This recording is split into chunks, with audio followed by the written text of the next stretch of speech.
अभी एक वाद पहुंचा है, वाद मतलब डिस्प्यूट पहुंचा है दिल्ली की सिविल अदालत में। उसमें डिस्प्यूट ये है कि सोनिया गांधी जी इस देश की नागरिक बनने से पहले मतदाता बने।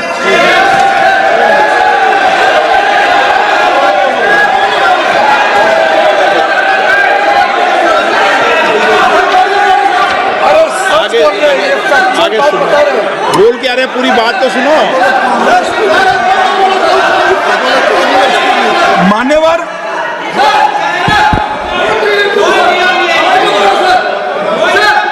मान्यवर मैंने इतना ही कहा है कि अदालत में केस चल रहा है जो फैक्चुअल है।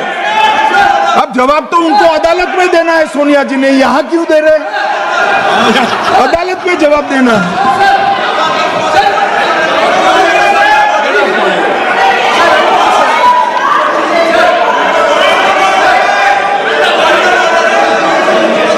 बीच के भाषण में पॉइंट ऑफ ऑर्डर नहीं होता।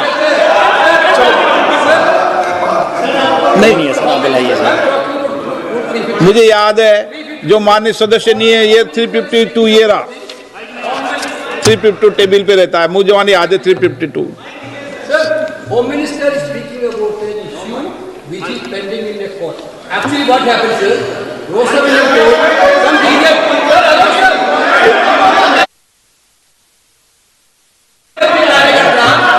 filed a case on Madam Sonia Gandhi's voting on that 80. Sir, that Ross Avenue Court dismissed that case without, there is no substance in that case. After the same person given an appeal. Gandhi not even voted in that election. I am challenging Home Minister. Okay. Sonia Gandhi not even voted that election. Can you prove it? Can you prove it? Sir, misleading statement a Home Minister doing. Sir, you are. What is this, sir? एक minute please दादा, एक minute please. No, बैठिए।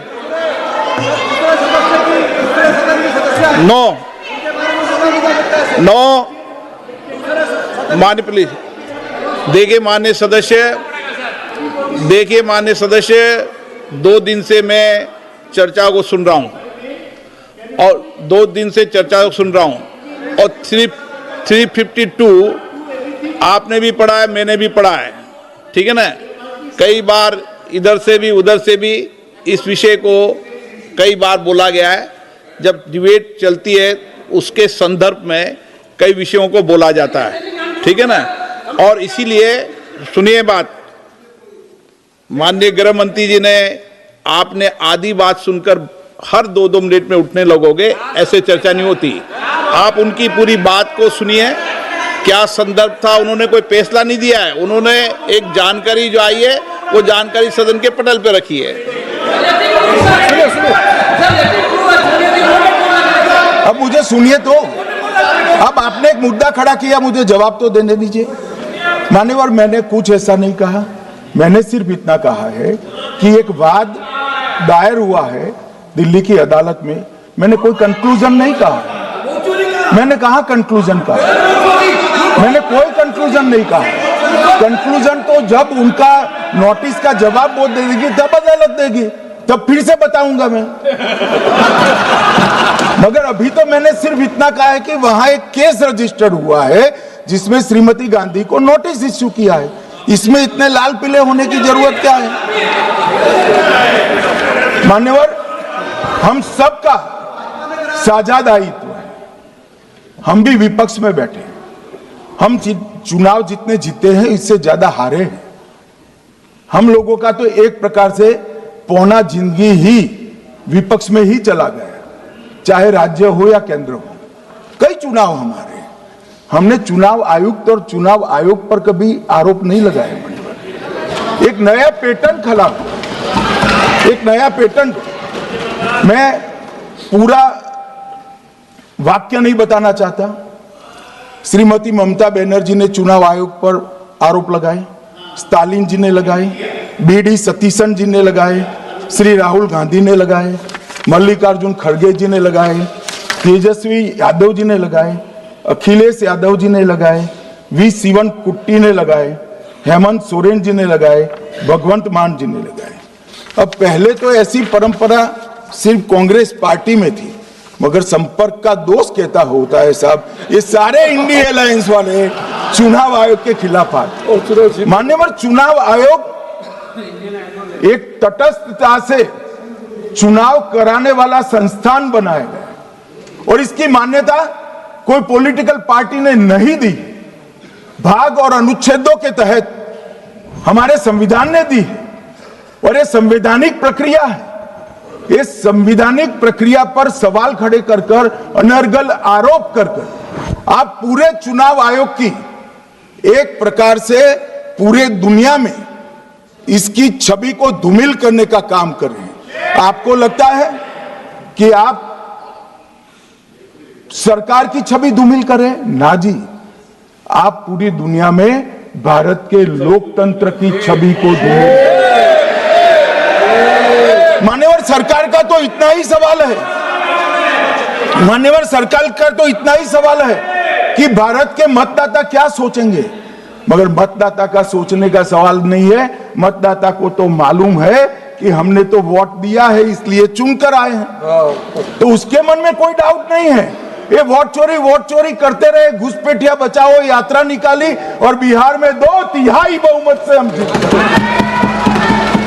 मान्यवर, ये जो नई परंपरा शुरू हुई कि देश के अंदर चुनाव न जीते तो चुनाव आयोग को बदनाम करो, चुनाव प्रक्रिया को बदनाम करो, मतदाता सूची को बदनाम करो, ये हमारे लोकतंत्र का भला नहीं करेगी। यही आयुक्त के तहत, यही सरकार के होते हुए आप कई चुनाव जीते, हम कुछ नहीं बोले, हम पार्टी में बैठकर इसकी मीमांसा की, मगर ये लोग चुनाव आयोग पर। प्लीज नो, आप बैठिए, आप ठीक है बैठिए। माननीय सदस्य प्लीज प्लीज। मान्यवर, मैं थोड़ी स्पष्टता के लिए आंकड़ा देना चाहता हूं। मई 14 में श्रीमान नरेंद्र मोदी इस देश के प्रधानमंत्री बने, तब से उनको आपत्ति है। तो एनडीए क्या क्या जीती? 3 लोकसभा चुनाव हम जीते, 41 राज्यों के विधानसभा चुनाव जीते, तो हम 44 विधानसभा टोटल चुनाव जीते हैं 2024 से 25 तक। मगर वो भी 30 चुनाव जीते हैं अलग अलग विधानसभा में, 30 जगह पे। अगर मतदाता सूची करेक्ट है तो क्यों शपथ लिया, क्यों चुनाव लड़ा? आप बताइए देश की जनता को। आप लोग यहाँ कैसे पहुंचे? श्री राहुल गांधी जहां से चुनकर आए थे, वो वायनाड की मतदाता सूची में भी मेरी पार्टी ने प्रेस कॉन्फ्रेंस कर इसी प्रकार की डिस्क्रिपेंसी को बताया है। इसका जवाब नहीं देते। हमने अमेठी का भी बताया है, इसका जवाब नहीं देते हैं। मान्यवर, ये चुनाव की मतदाता सूची में जो थोड़ी बहुत गलतियां हैं, उसको वो लोग मुद्दा बनाते हैं चुनाव हारने का। चुनाव हारने का कारण है नहीं, मैं अंत में बताऊंगा क्यों हारते हो चुनाव, मैं बताऊंगा माननीय अंत। परंतु फिर भी चलो मान ले कि मतदाता सूची ठीक नहीं है, तो गहन पुनर्निरीक्षण का मतलब ही ये है कि मतदाता सूची को सुधारने की प्रक्रिया। अब इसमें आपके बीएलए सहयोग नहीं करते हैं, आप उसका बहिष्कार का ऐलान करते हो, आपकी राज्य सरकारें जहां है वो मदद कम करती हैं, तो कैसे मतदाता सूची